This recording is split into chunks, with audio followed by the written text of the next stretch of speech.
Título, capítulo 9: O mundo interno.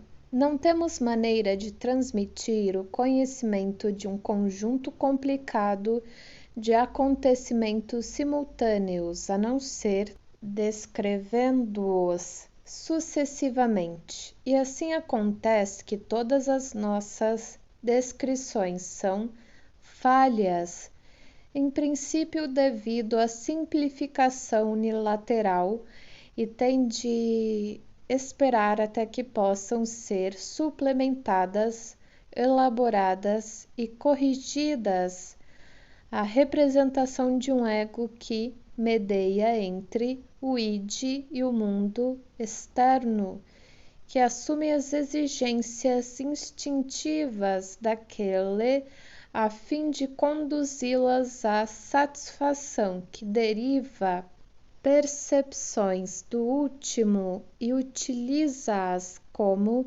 lembranças que, concentrado em sua autopreservação, põe-se em defesa contra reivindicações excessivamente intensas de ambos os lados e que, ao mesmo tempo, é guiado em todas as suas decisões pelas injunções de um princípio de prazer modificado, travessão. Essa representação de ato aplica-se ao ego apenas até o fim do primeiro período da infância, até aproximadamente a idade de 5 anos. Por volta dessa época, uma mudança importante se realizou. Uma parte do mundo externo foi, pelo menos parcialmente, abandonada como objeto e foi, por identificação, incluída no ego, tornando-se assim parte integrante do mundo interno. Esse novo agente psíquico continua a efetuar as funções que até então haviam sido desempenhadas pelas pessoas, os objetos abandonados do mundo externo. Ele observa o ego, dá-lhes ordens, julga-o e ameaça-o com punições exatamente como os pais cujo lugar ocupou. Chamamos este agente de superego e nos damos conta dele em suas funções judiciárias como nossa consciência. É impressionante que o superego frequentemente demonstre uma severidade para a qual nenhum modelo foi fornecido pelos pais reais e, ademais, que chame o ego a prestar contas não apenas de suas ações, mas igualmente dos seus pensamentos e intenções não executadas, das quais o superego parece ter conhecimento. Isso nos lembra que o herói do mito de Édipo também sentia-se culpado pelas suas ações e submeteu-se à autopunição. Embora a força coercitiva do oráculo devesse tê-lo isentado de culpa em nosso julgamento e no seu, o superego é, na verdade, herdeiro do complexo de Édipo e só se estabelece após a pessoa haver-se libertado desse complexo. Por essa razão, a sua excessiva severidade não segue um modelo real, mas corresponde à força da defesa utilizada contra a tentação do complexo de Édipo. Fora de dúvida, uma certa suspeita desse estado de coisas reside, no fundo, na afirmação feita pelos filósofos e crentes de que o senso moral não é instalado nos homens pela educação ou por eles adquirido na vida social, mas lhes é implantado de uma fonte mais alta Enquanto o ego trabalha em plena harmonia com o superego, não é fácil distinguir entre as suas manifestações, mas tensões e desavenças entre eles fazem-se muito claramente visíveis. Os tormentos causados pelas censuras da consciência correspondem precisamente ao medo da perda de amor por parte de uma criança, medo cujo lugar foi tomado pelo agente moral.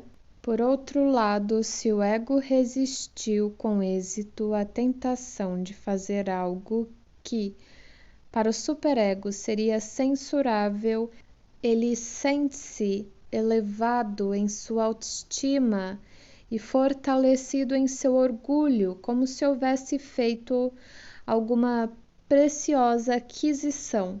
Dessa maneira, o superego continua a desempenhar o papel de um mundo externo para o ego, embora se tenha tornado uma parte do mundo interno. Durante toda a vida posterior, ele representa a influência da infância de uma pessoa, do cuidado e da educação que lhe foram dados pelos pais e de sua dependência destes travessão. Uma infância que é tão grandemente prolongada nos seres humanos por uma vida familiar em comum. E em tudo isso não são apenas as qualidades pessoais desses pais que se fazem sentir, mas também tudo que teve um efeito determinante sobre eles próprios, os gostos e padrões da classe social em que viveram e as disposições e tradições inatas da raça da qual se originaram.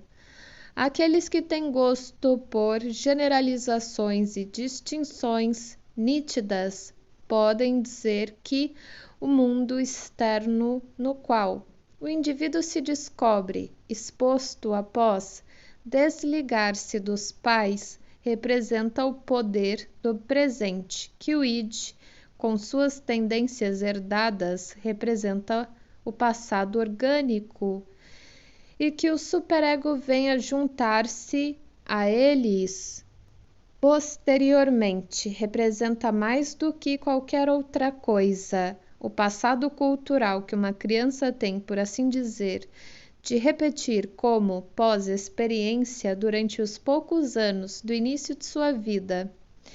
É pouco provável que essas generalizações possam ser universalmente corretas. Alguma parte das aquisições culturais indubitavelmente deixou precipitado atrás de si no id muita coisa do que é contribuição do superego despertará eco no id.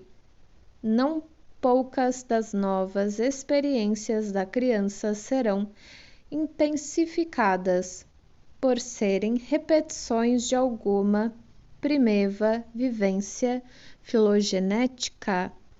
Abre aspas.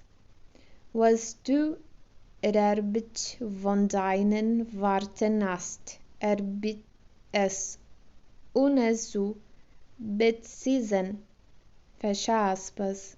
Assim, o superego assume uma espécie de posição intermediária entre o id e o mundo externo. Ele une em si as influências do presente e do passado. No estabelecimento do superego, temos diante de nós, por assim dizer, um exemplo da maneira como o presente se transforma no passado. Termina com reticências.